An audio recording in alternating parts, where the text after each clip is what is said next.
We need one of those clappers. Yeah. All right. So open your Bibles, chapter 9, Ecclesiastes. We ended up at chapter verse 14, I think. 13. It's the last section. Yeah. Thoughts on wisdom and folly. Hang on, let me get there. Sorry. This is 9.5 or 3.7. 9.75. 9.75, sorry. Okay, go ahead. All right, so I'm going to pick up where we left off. Here is another bit of wisdom that has impressed me as I've watched the way our world works. There was a small town with only a few people, and a great king came with his army and besieged it. A poor wise man knew how to save the town, and so it was rescued, but afterward no one thought to thank him. So even though wisdom is better than strength, those who are wise will be despised even if they are poor. What they say will not be appreciated for long. Better to hear the quiet words of a wise person than the shouts of a foolish king. Better to have wisdom than weapons of war. But one sinner can destroy much that is good. Okay. We're back into the little proverbs here. So, let's look at this bit by bit. So, he's given us an example here of a wise man versus a fool, basically. And he talks about the poor man that was wise and had an answer to solve the problem, and it worked, but then he's completely forgotten. Remember, Solomon's talked this whole time through 9 chapters now about how meaningless life is. And this is one of his examples, you know. Even though this man saved the town from the king, no one thanked him, and later he's forgotten. So what's the point he's trying to make here? What do you think is the point he's trying to make here?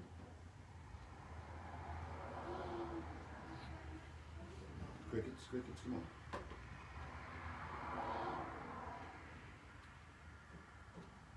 Is it wise to be a fool? No. Is it wise to be wise? Yes. What if you're poor? You can still be wise. What reward do you get? For being poor or wise? Poor and wise.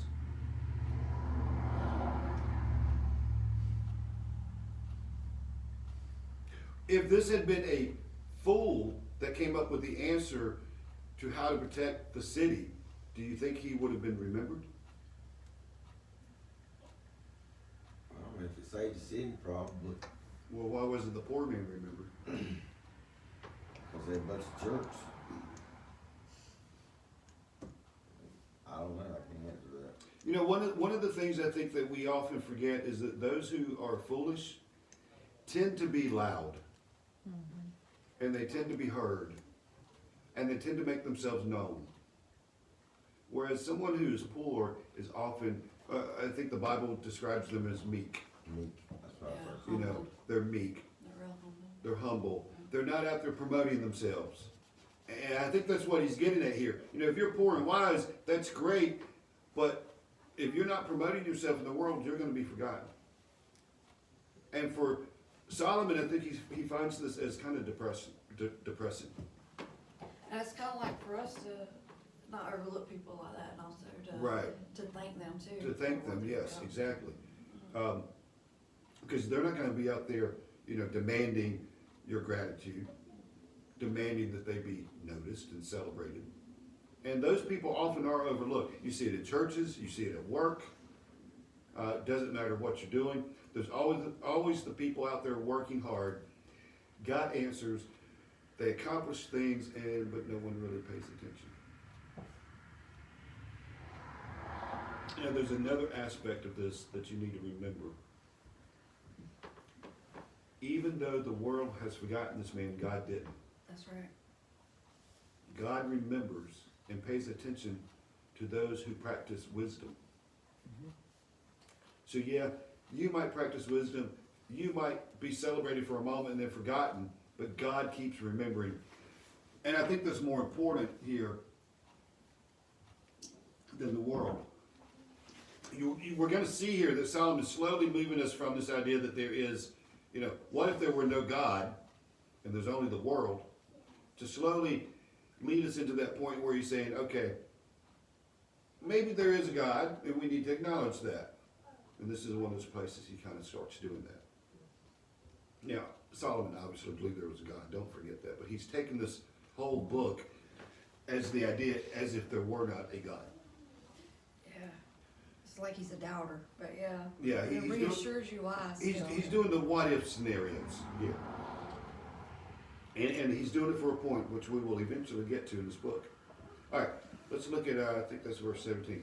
Better to hear the quiet words of a wise person than the shouts of a foolish king.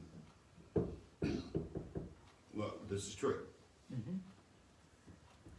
Better to have wisdom than weapons of war, but one sinner can destroy much that is good. Yes. Now, you can take that from a community standard idea where you got a group of people, a godly people, and there's that one person. You look at a church. You have a great church. But if you get that one person in that church that's the sinful one, the entire reputation of the church gets ruined. They ain't gotta be sinful. They could be that overpoweringly super cheerful that Yes. scares people. Yeah, that too. That I almost say it's almost like a cartoon person. They're so fake. They're so smiley they seem fake. Right. Makes me think of Judas. Yes, kind of like Judas. Yeah. He looked like he was a great disciple, but he wasn't. And we're going to see this, I think, in chapter 10, if I'm not mistaken. I think he brings this back up. Oh, yeah, it does in the first part. He's going to lead right into this. Excuse me. So think about this. One sinner can basically wipe out all that is good. All the good you've done can be wiped out by one person. So we're going to move right into 10 because it really flows together. As dead flies cause even a bottle of perfume to stink, so a little foolishness spoils great wisdom and honor. Now we're getting into the meat of what he's talking about here. You ever had a bottle of perfume go bad? No? Yeah. No. I can't say that I have. We don't, because we have little bottles that have caps on them that you never open. That's because y'all just have one bottle where that's this lady's reads. Now his point is, you put a dead fly in a bottle of perfume, eventually that bottle stinks. That's what he's saying. What did smell good no longer does. Mm-hmm. Well, if you take a godly person who has great wisdom and honor, and you put a little stink in there, a little bug, no longer smells good. And it's kind of a warning to us all. I don't care how godly you are, you need to keep that protection around you that you don't stray somewhere that's going to cause your downfall. Yes. We see it a lot in Christian preachers. To build up great big churches, and then they have that one moment of weakness, and the whole thing's wiped out. You lose your credibility. You can look at Jim Baker, you can look at Ted Haggard, I don't know, Jim Baker's got a huge church again. but it took a while. Oh yeah. Well, look at Perry Noble. You look at Perry Yes. Noble. We see it in the news all the time. A pastor is accused of sexual misconduct. Something, doesn't matter what it is. But that works for everybody's lives, not just preachers and pastors. Yes. If you build up this great wisdom and honor, you've got to protect yourself from that little bit of foolishness. A little tiny bit can wipe it all out. A wise person chooses the right road. A fool takes the wrong one. Now, some of the other translations kind of have it a little bit differently, but I think the one I read earlier today said something about a wise man. How did he put it? can find the road,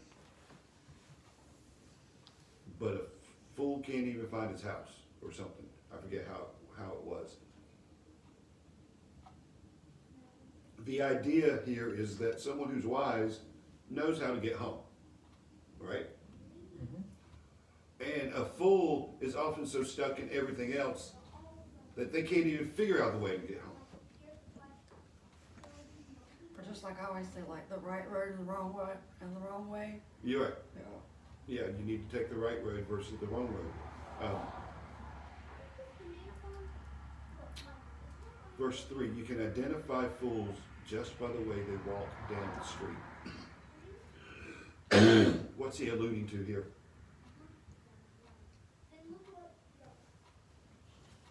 Fools, I know that, but what way do fools walk the streets? foolishly. A lot of them are like arrogantly and I think, yeah, arrogant. they're loud, got their head held high, nose up in the Overconfident, air. yeah. I was thinking pimp walk. Pimp walk. I'm thinking pimp walk too. Yeah, you know, y'all look at me. I got it all going on. I got the swag. Well, and I don't think it really, I mean, it says walk down the street, but I think a lot of it has to do with, you know, you could tell a person by how they carry themselves, how they present Yeah. themselves and everything. Absolutely. I'm in trouble. Yeah, you're in trouble, Terry. You gotta watch it. You lovable. You lovable. I'm foolish. Yes, we all are. No, you're silly. You're not foolish.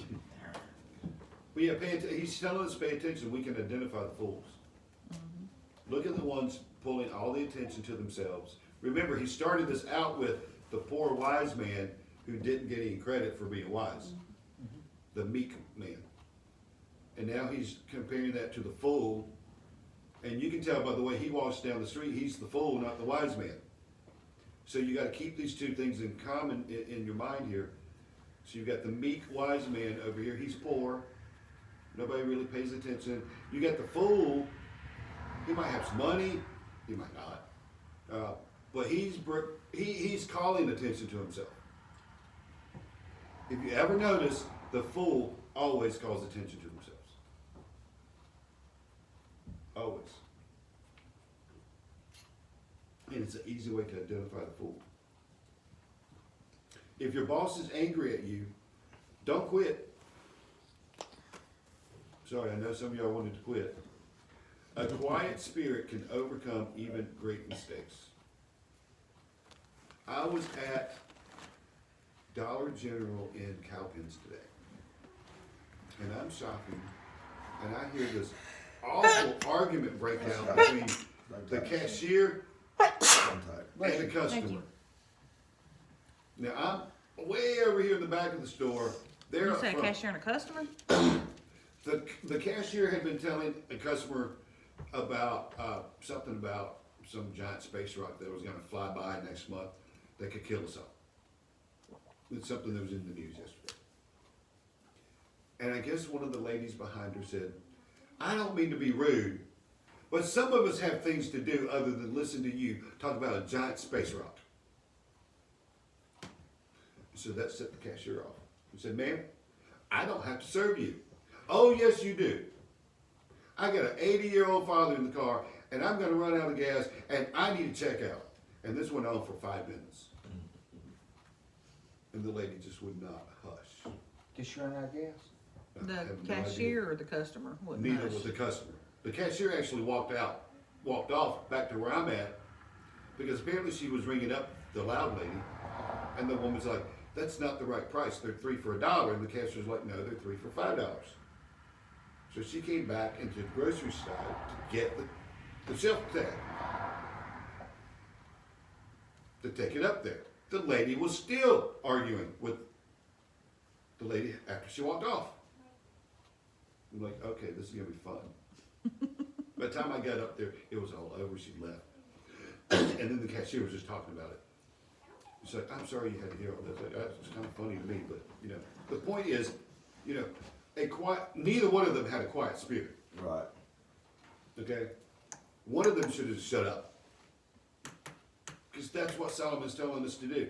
There comes a time in life, if you make a mistake, the best thing you do is be quiet. If your boss gets mad, if your wife gets mad, if your husband gets mad, just be quiet and take it. Because it will overcome any mistake you make.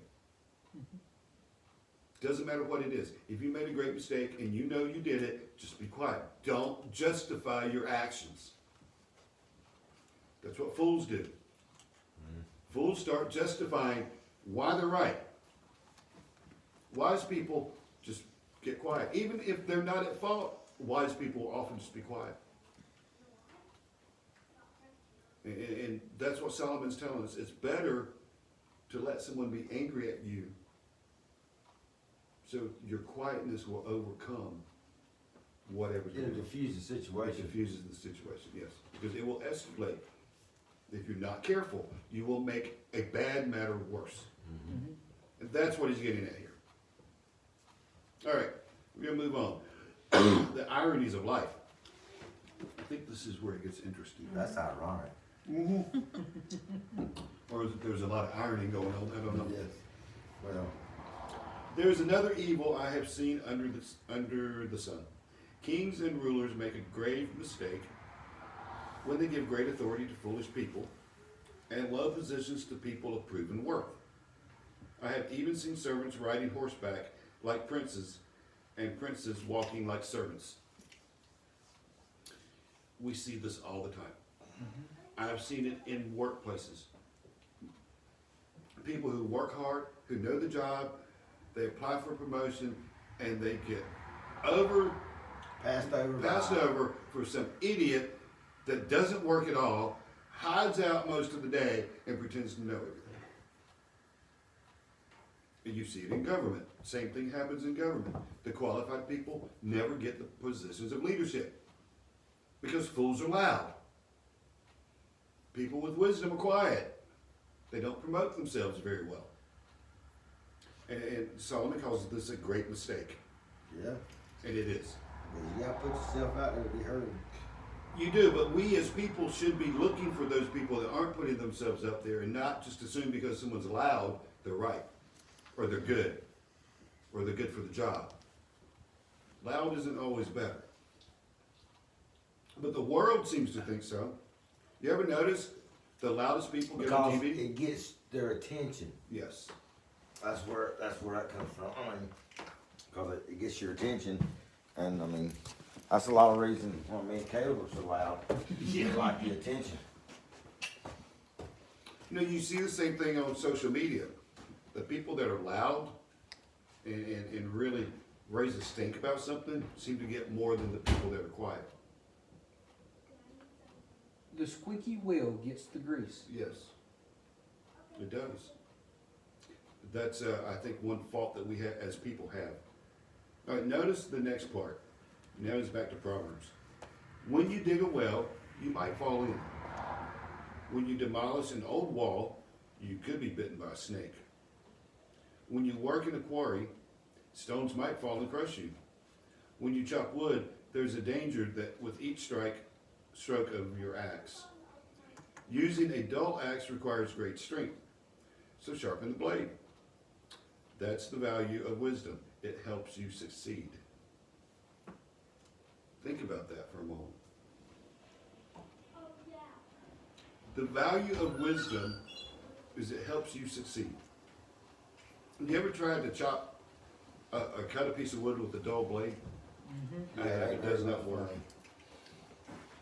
You will throw it down and go to Walmart and buy a new one because it's impossible.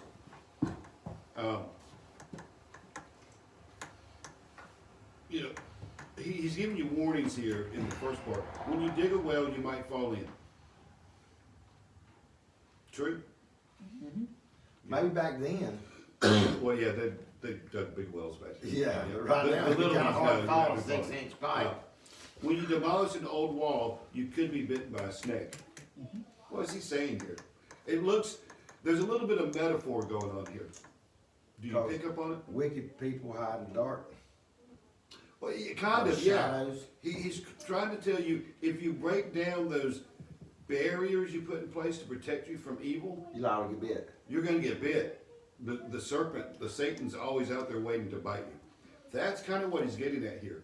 You know, if you dig a hole, well, you might fall in that hole. I think you have to be prepared. So what? Be prepared. Well, that's another part of it. Be prepared for what might be, What might come of it. what might come. Yeah, I want to say that's what it looks like, how it reads to me, like how people worry about things that could possibly happen. You prepare for what could Yes. possibly happen. Really? You know, if you prepare, Okay, now let me use another example because I'm not talking about the whole coronavirus thing. Well, Like, everybody else is. like somebody I know won't go out and get into the ocean because there's a possibility of what is it, flesh-eating bacteria, yes. and she constructs her whole life around Right. that. You know, like I'm not going to do this because there's flesh, whatever. And I dive in head first. I'm not going to ride a roller coaster because it could derail it, go off the tracks, and you know, I mean, it just that's what I'm saying about worry. I'm not talking about like, yeah, this could happen, so be prepared. I'm talking about people who unnecessarily worry over stuff. I think he's talking more about being prepared for what might come. Come. Well, yeah, So, Because, I mean, think about like, it. you're gonna get on a roller coaster, Okay, wear a parachute. if You're you, strapped in. how to put let's this see. And up? I also look at it too because where it says to sharpen your blade, that's the value of wisdom. It helps you succeed. Like worry warts, as I call them. Right. You know, if they sharpen their blade with their you know, with studying the Bible and living Sure. in God's word and everything, then they won't worry so much. Yes. Well, you're right. They won't worry so much. So yeah, you do have that aspect to this as well. But when you really get into it, I think he is kind of looking at this from multiple angles, you might say. Okay? So yes, there's a time for you to realize there's danger there and you need to be careful. For instance, you wouldn't, you know, if you were taking a bunch of kids across the street, you wouldn't say, y'all run across the street. You'd take them up to the street, you'd look to make sure no car's coming. With and our walk them kids, up. we'd be hollering, "Stop running!" Yeah, exactly. Keep running, little. But yet there is also that aspect that we shouldn't worry about things that might come. Because that's as big a danger as well. It could actually be a bigger danger It can be. because it will stop you from doing things. Yeah, so you got to find that in-between part where you have sharpened your stone with your walk with God, where you have that closeness with God and trust Him to lead you. And at the same time, you prepare for what the adversary may be coming at you with, okay? So it's a two-sided equation. It's a balancing act. Yes. You want to be prepared, but you don't want to get to the point where you're worried constantly. And you got to learn to juggle that. Unfortunately, there are some people that do neither. They dig a well, and then they don't even forget about it, just walk backwards and fall in it. Or jump in. Or jump in it, you know. So there's little life lessons he's kind of thrown in here that go practically, spiritually, and in other ways as well. Let's move on. If a snake bites before you charm it, what's the use of being a snake charmer?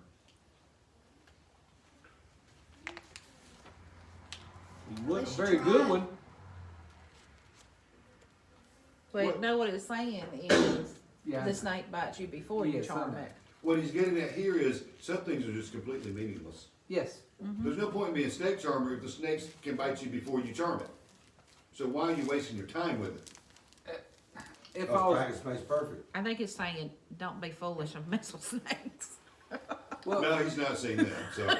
well, that's like when we first moved in. Yeah. I've always hung my clothes facing right. Always. That's just the way I do it. Don't know Yeah. why. Amanda and the boys, Just hang them up. hang them facing left. Oh, I just hang mine up. Dude, you know how many years it took me before I was like, finally, I bump it. What you mean he turns his hangers backwards? No, ma'am. Like when you hang it, the hook, ours is on the left, his is on the right. I know, he Yeah. hangs his hanger backwards. He does his Yes. backwards. Yeah. Yeah. Always have. Well, you have to I pick don't it know up. which one's backwards, because mine is hooking, listen, my bride's here, is hooking this way. That's perfect. Okay, Yours but is right. my Is the buttons- front of it this way? The front Is what? the front of your The shirt? opening. Is it here or here? The shirt? I don't Yeah. care if you look at the hanger. Okay, no. The front of your shirt Uh-huh, the hook, like when if you're holding it up, uh-huh. the hoop goes this way. The hook goes this way. If you go to a retail store, that's how it is. Not if I just put my did shirts on a hanger and I just make sure they all hang with a that. Loop going in. with a loop going in. Yeah, it goes Yes. over like this. I Now- don't care which way my shirts hang, it makes no difference. Yeah, see, I now, don't know me, about that. I was always Don't backwards. matter. I didn't know there was a frontwards or backwards. Anyway, the point is, there's no point in being a snake charmer if the snake's gonna bite you anyway. There's no point, as Amanda says, to worry about it if the thing's gonna happen anyway. Yes. Okay? We often worry, we argue, we fight about things that are totally pointless. That's what he's getting at here. You know, it's pointless, it's meaningless. All right, fools base their thoughts on foolish assumptions. So their conclusions will be wicked madness. They chatter on and on. Would we agree with that?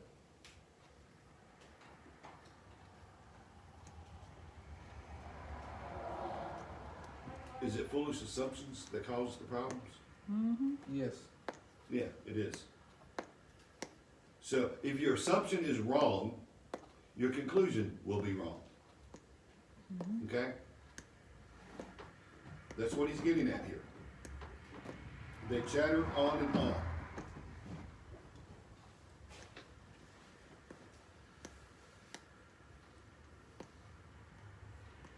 No one really knows what is going to happen, so no one can predict the future. Now this is a little odd because, you know, I told you he's been taking this from the assumption of there's nothing but what's under the sun. There's no afterlife. There's, you know, there's a God, but there's nothing to come after this. Now he's saying no one can really predict the future.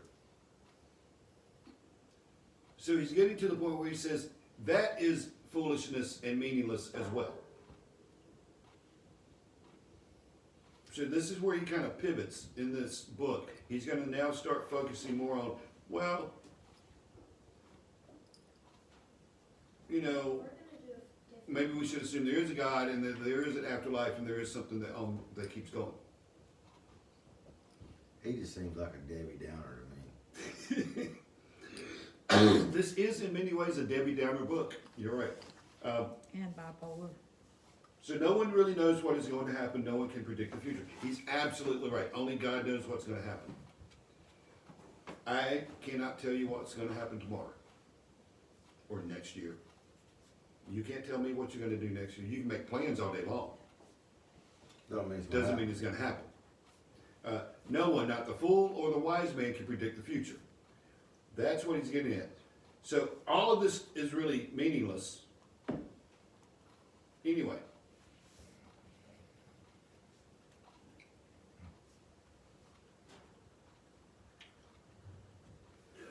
All right. Fools are so exhausted by a little work that they can't even find their way home. That sounds dumb to me, not foolish. Why? You can't find your way home. Pretty dumb.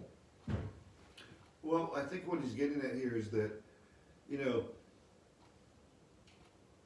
fools don't like to work. You know, this idea of finding your way home is actually kind of like one of those sayings, you know, you have, that we have in English. It doesn't necessarily mean he can't find his way home. It just means He's that tired. he's not even tired. He's just too lazy to get up and even look. You know, we say, you know, he doesn't know his brain from hole in the ground or something, whatever you want, you know, That's words of funny. it, yeah. Good enough. So, you know, it's a colloquialism, it's the same. It's got nothing to do with finding your way home, it's just kind of saying he's useless. He's dumb as a rock, he's foolish, and, you know, you give him a little bit of work and, oh, he's done for the day.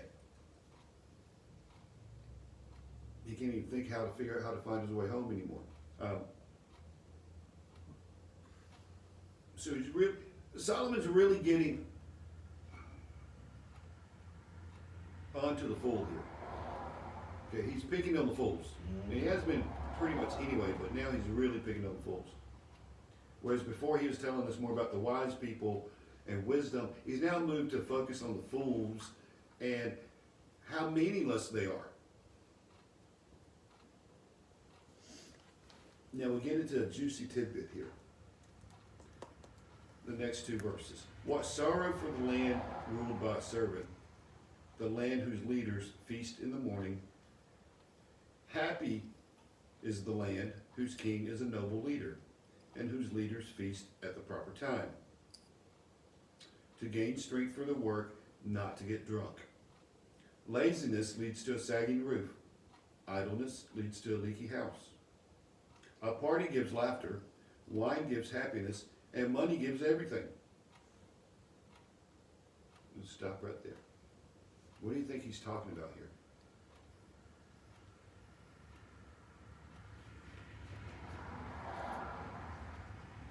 Now, I will tell you, verse 16, many of the Bibles will translate that, what sorrow for the land ruled by a child.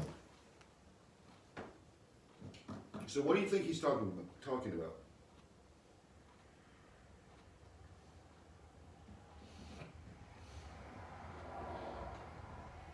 Anyone see it? Anyone get it?